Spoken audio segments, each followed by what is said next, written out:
And we're live on Facebook and YouTube at least. What's tea?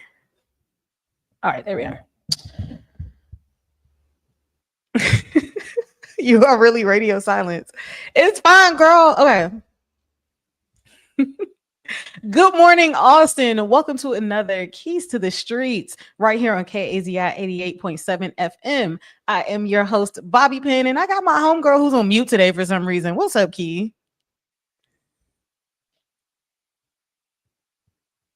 Of course, I'm here. She's about to be on mute. I'm just like, We're trying something new. We are using some new software, and new things are a little bit uncomfortable for us all, but I'm very proud of you and I for stepping out there and stretching ourselves. So let's absolutely. let's go ahead and get into the show, girl. Our girl Jasmine Crockett. First of all, not too much on our sis Jasmine Crockett. I love her. She was doing a speech for at the human rights some event in Los Angeles for human rights. And when she opened up her speech, she acknowledged how hot it was in Texas and another hot mess by calling them Hot Wheels. And everybody on the left is up in arms. What do you think about that? Governor Abbott, Hot Wheels, but he's in a wheelchair.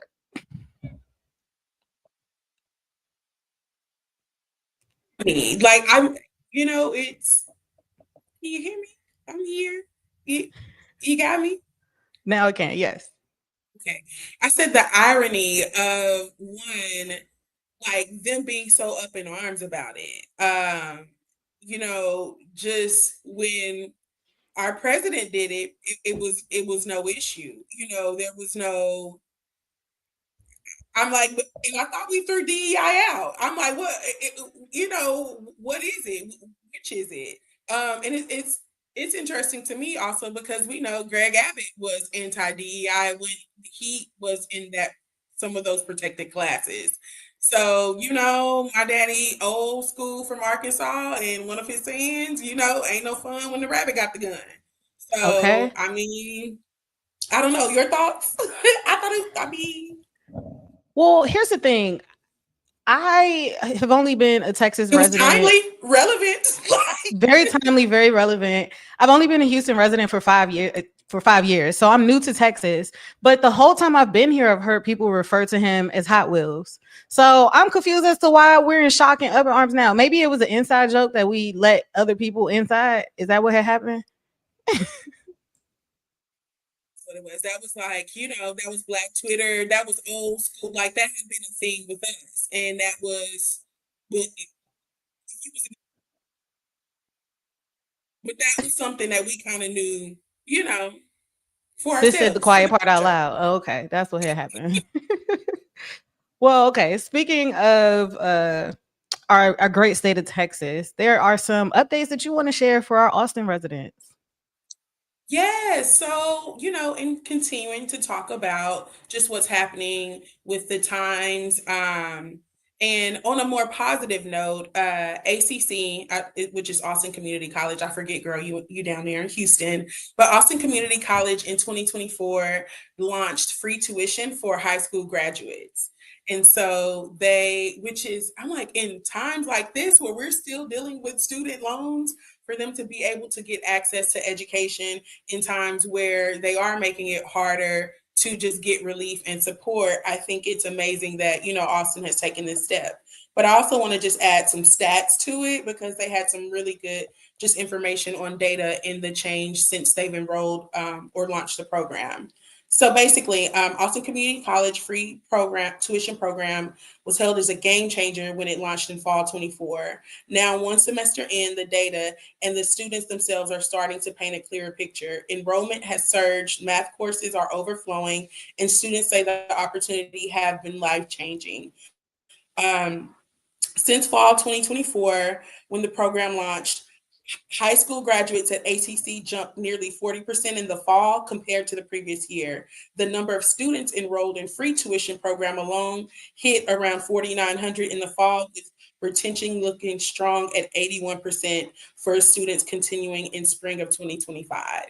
And so I just think that's amazing. When you think about that freshman year and that transition from high school to college and the cost, like one is just there's the curriculum and the change of you being self controlling and self managing. And then now you have that layer of finances. So for students to be able to get that relief, I think is amazing for them to be able to try out courses and not it be at such a high risk and expense. I think it is a game changer, like they said, and that was a report coming from Austin Chronicle. So shout out to the Chronicle and checking in on that program. Oh, I love that. And kudos to everybody who in place that made that possible. Like you said, one of the biggest barriers to higher education is the cost of tuition. So taking that burden off of families is so important for students. So good stuff. Now tell me more about what's going on with Austin and its art scene.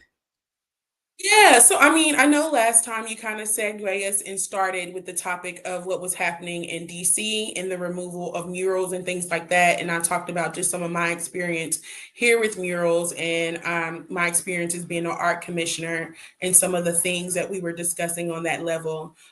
This past week, we had a recent meeting and we were discussing what like deaccessioning a work is. So that is when you commission a work, that's when you're paying an artist to do some work and it might go in a building or whatever. But then if you're deaccessioning a work, that's essentially like you're taking the work back. You could be giving it back to the artist. It could be going to someone else or what have you. So it was a very tense time around art and preservation of art in Austin specifically with the expansion of the Austin Convention Center. It's about to be a 5 year renovation, and in that there was artwork that was there for decades that was done by local artists that was cemented to some of the walls. And so with them going through a renovation and them having to demo some of the work, and there some of the artwork was going at risk of being demolished. And Mm, so there was one particular artist, Dr. John Yancey, who is an artist and muralist here in Austin. He had artwork there, a Black artist. So shout out to him. And again, like I said, he's a professor here as well. His work was in the convention center and it was going to be destroyed.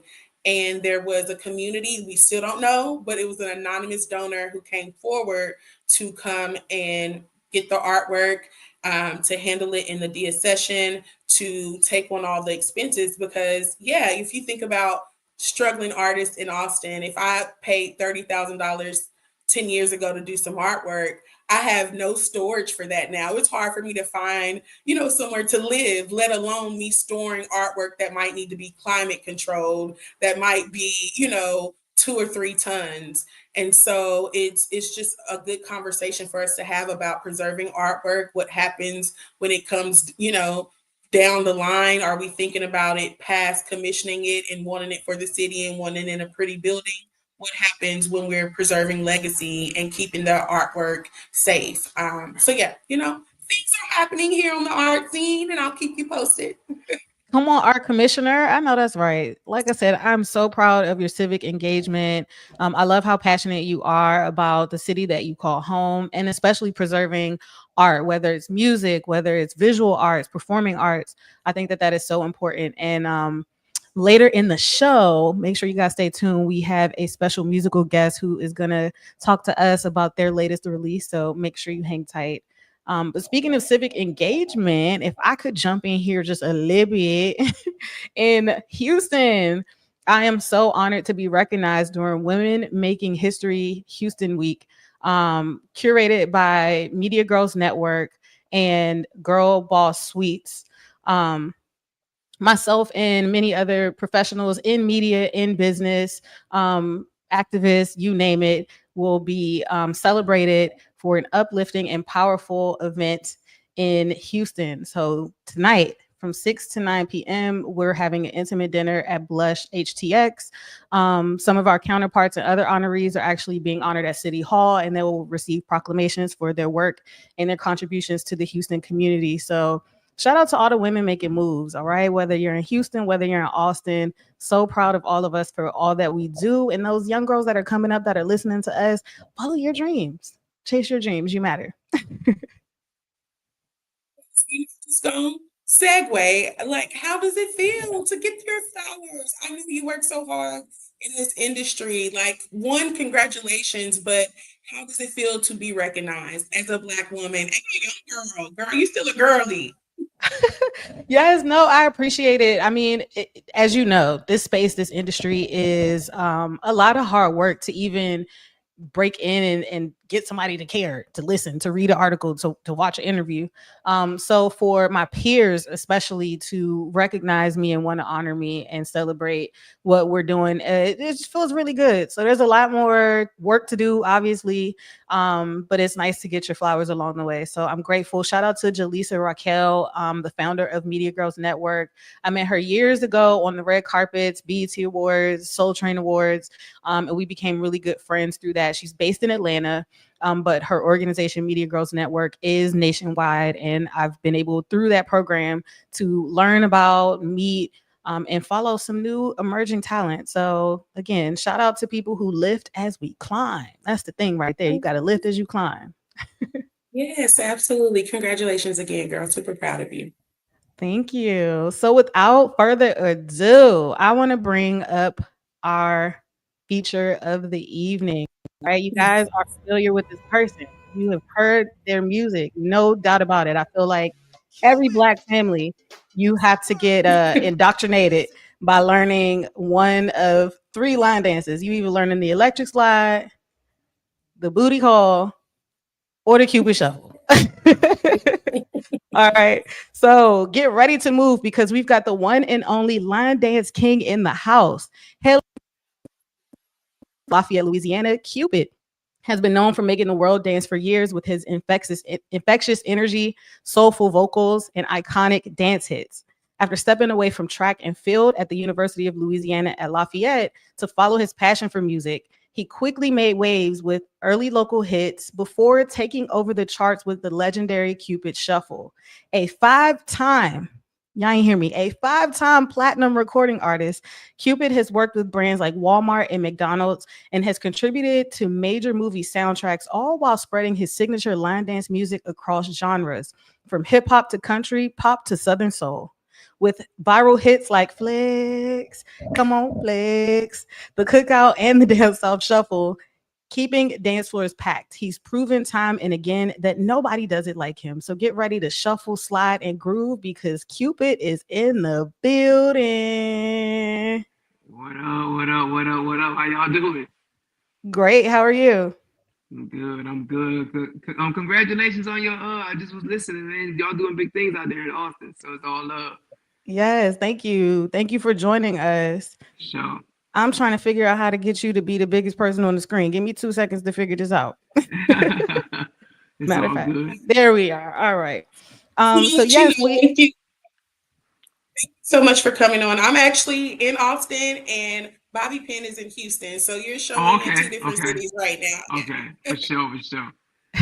yes. Well, speaking of being in Houston, your latest music video for Pop That Fan was recorded here in Houston at the Red Rooster of all places. Child, we know about the Red Rooster. That's where you go to turn up. So, Right. what made you choose that location? Well, the Red Rooster has been very supportive of my music. It's a legendary spot in Houston, and I wanted to get real line dancers, real choreographers, like some of the bigger ones across the country, to all kind of come to Houston and be a part of the video. Like if you notice, most of the people in there are people who teach classes throughout Houston, Dallas, Atlanta, Cleveland. We have people from all over. So I wanted to show love to the Rooster, and it was also Candy Eastman's birthday, who's Yes. at Magic 102, and she's been awesome. So I'm going to show love to H Time. I love that. The connection between Louisiana and Houston always blows my mind. It's like y'all are cousins. I love that so much. Yeah, yeah, for sure. First cousin for sure. Yes. So I'm gonna let Key jump in here, but I do have to point this out. We were listening to the song prior to the interview, and I'm like, hold up, that sounds like go-go music. So I'm from DC originally, and I Okay. recognize the doing the butt, the EU from School Days in there. Talk to me about the influence behind that song because I it's so obvious and I love it. I'm appreciative. Well, one thing about me is when I make line dance music, I Cupid Shuffle was so big that I have fans in country music. I have fans that listen to bounce music. I got fans that listen to Zydeco. I got fans that listen to hood trap music. So DC is a very big market for me, and I felt like they hadn't had a line dance with the DC go-go vibe in a long time. So I said, well, I'm gonna go for that because I know that's a real strong market for me. And if you've never been to a go-go party, it, Tell him, Cupid. Tell him. it ain't nothing to play with. So DC showing a lot of love, and we just gonna spread that good vibe and energy across the country. There it is. All right, Key, get on in there. One of my questions, because one of my questions was, how would you describe like your fan base? But I think you hit on it, and you not really being defined and put in a box. You've been able to touch on so many different genres, which I think continues to grow your audience. And that takes me to my next question of, if you have so many different types of audiences, what's your formula for creating a hit? Like, you ain't got to give me all the sauce, but give us a little bit. Well, first of all, it's more people who can't dance than can. So one of the things for sure is that people can actually do my line dances without having to do a chemistry test. I try to keep it where people can, the beginners can actually get involved. And I think my personality lives in the songs. I just like, I love for people to move. I love for people to dance. I love for people to feel confident. So when I make them, I try to make them just, again, to where people who are dance challenged can actually do the dances and involve themselves in it. Because if it's too hard, half the audience go sit down. I think you nailed it. Like I said, every Black family, I feel like you can't touch the dance floor unless you could do those line dances. And what I loved about the Cupid Shuffle specifically is like, it felt like it was ours, if that makes sense. The other songs was for Right. the old heads, but it was for ours. And we've been able to grow with you. So pop that fan. I wish I had my fan with me. Key will tell you before we recorded, I was looking for my fan, but I feel so seen. Like I said, I'm new to Houston and I'm still getting familiar with the line dance, the rodeo, the country scene. And I feel like your music, it hits that balance where my East Coast energy, I can still get with it, but I can feel a part of the Southern culture. So talk to me about that, being the line dance king. That's a huge title. Well, when I first started hearing line dance music, it was like you said, like this was like a long time ago. Like I got on the scene writing for a lot of Southern soul artists in 2004, 2005. So in 2007, when I made Cupid Shuffle, I was like, I want to make a line dance song that's really cool and don't make you feel like old school. The same way, I got this song called "Do It With Your Boots On" that's huge in Houston. Yeah. And again, I just sonically, a lot of the line dance songs back in the day didn't really just sound good. They were line dances, but it wasn't nothing you would play in your car. You know what I mean? But you could bump flex and like it not be you not be doing the dances because the song is just jamming. So Yeah. it's real imperative that the songs sound good too, and not just give directions. And by me being an R&B singer and by me singing in all the songs, it's real melodic. The beats are jamming. Shout out to Mr. Fat, my producer, and then the dances are real cool. Like I'm the first person to put this little move in a line dance. Yeah. So when we evolving, now everybody humping the air with all their line dancing. But yeah, you just got to keep evolving and finding ways to make it cool for each generation. You have nailed it. I'm thinking about Thanksgiving right now. I did not get to go home to my family, but I spent it here with my good girlfriend, and she had a mishmash of people at her house. And there was a 3-year-old, and it was his great grandmother who was in her 80s, and Wow. we were all doing flex. So Wow. shout out to you for giving us timeless music, and absolutely for stopping by and kicking it right here on Keys to the Streets, baby. We appreciate you. It's all love, man. Y'all make sure next time I see y'all gotta have y'all fans, all right? Absolutely. Listen, before you go, where can we follow you and keep up with you and make sure we support Pop That Fan? So I live on Instagram. I live on it like all the time. It's official new Cupid on Instagram, Cupid with the blue check on Facebook, and official new Cupid on all social media platforms. But if you hit me on IG, that's me. So There it is. so yeah. So y'all and also tag me and add me as a collaborator on any video that you guys do doing one of my line dances because I love to share people dancing on my page. Absolutely. Listen, we're gonna have to get you to pull up for one of our KAZI events. So Key, let's work on that. Oh, For I got sure. love for And Austin. I I just, got love for Austin. Oh yeah. how often you come to Austin? You be coming to my town?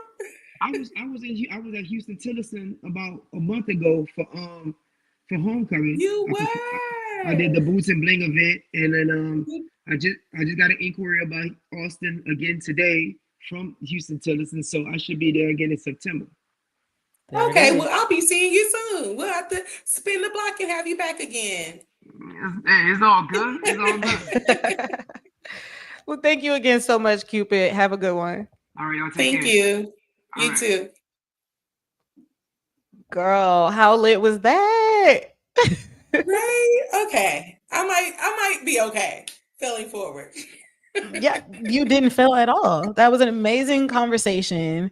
And I'm Thank really glad you. that we were able to summarize his bio because we use ChatGPT.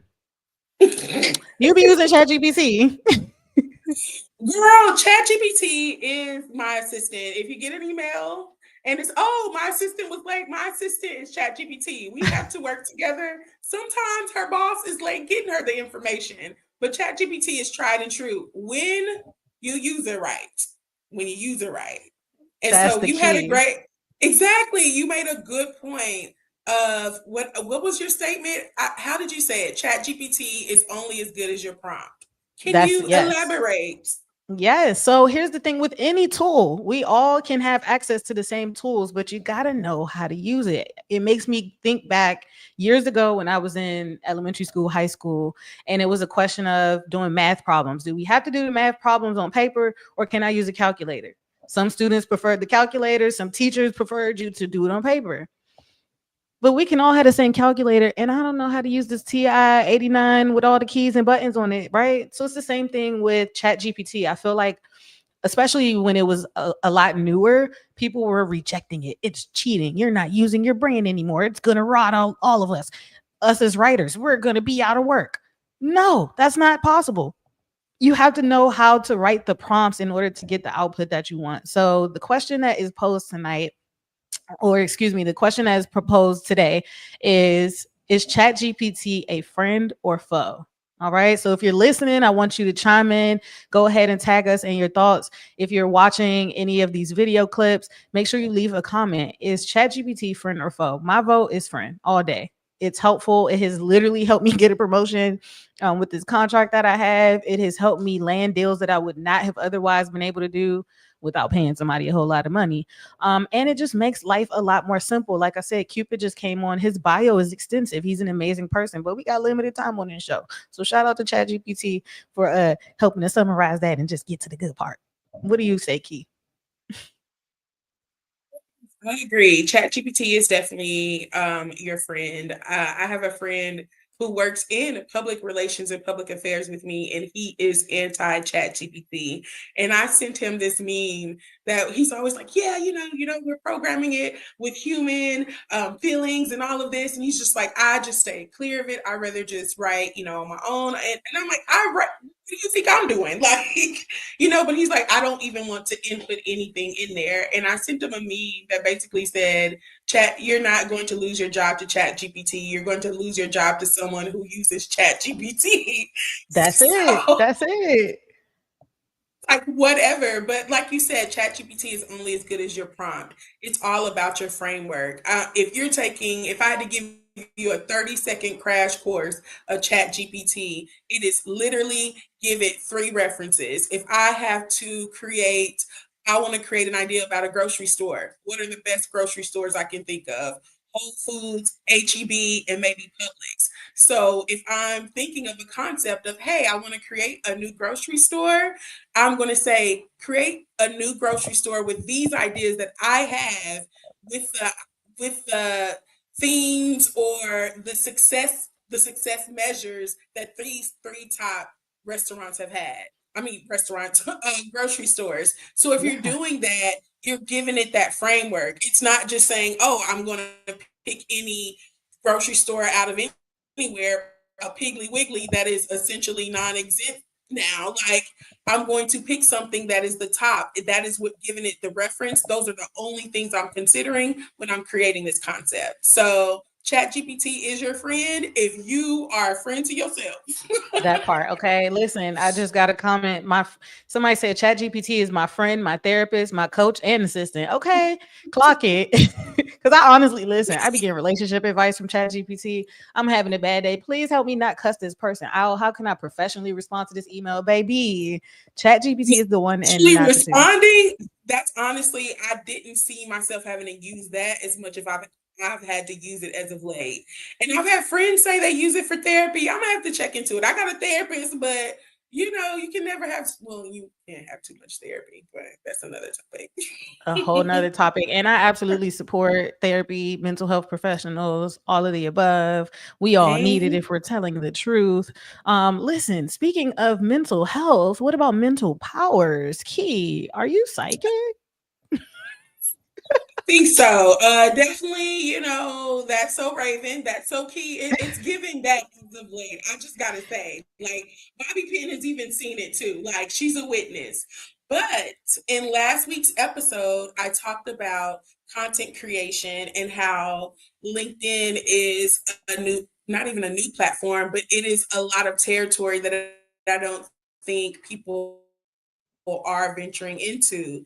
LinkedIn is prime territory to venture into with content creation because it puts you right in front of the brands. You're in front of the directors of the brand, the creative directors, the brand partnerships, the marketing teams. Whereas when you're on just IG, on Facebook, or with Reels or whatever, TikTok, that's usually the social media managers. That's not really the decision makers. They still have to take that up the chain, 3 or 4 people. But when you put that content creation, and not saying create different content, just upcycle it. Whatever you're using to put on your YouTube, to put on your Instagram, you might tweak it, you might shorten it, you might add a little bit more, or you might even create like a blog post to accompany it, but you're putting that on your LinkedIn. And so back to my That's So Key moment. Said that last week that people should look into LinkedIn, and then someone reached out to me a couple days later and was like, "Girl, why did LinkedIn reach out to me for a feature?" And I'm like, "See, I told you. I'm either a blessing or a And lesson. and that You someone was choose." me. The someone was me. I couldn't believe my eyes. I was like the Beyonce meme. I wish I had it to pull up. So Key be knowing, but we already knew that. We knew Key be knowing, but this is just evidence that Key be knowing. Listen to your girl. Matter of fact, listen To to your girls, all right? Every Friday, 7 a.m., right here on KAZI FM. I keep saying that, KAZI 88.7 FM. Keys to the Streets with your host, Bobby yes. Pin. Make sure you get up with me on social media. Um, Bobby Pin everywhere at BOBBYPEN, YouTube, Instagram, Facebook, all of the above. Key, where can we keep up with you? At Airless, that's HEIR_LESS on threads and IG and all the things. And so thank y'all again for tuning into us on Fridays at 7 a.m. If you're listening now, we're coming from the future. Thank you. All right. Let's end the stream.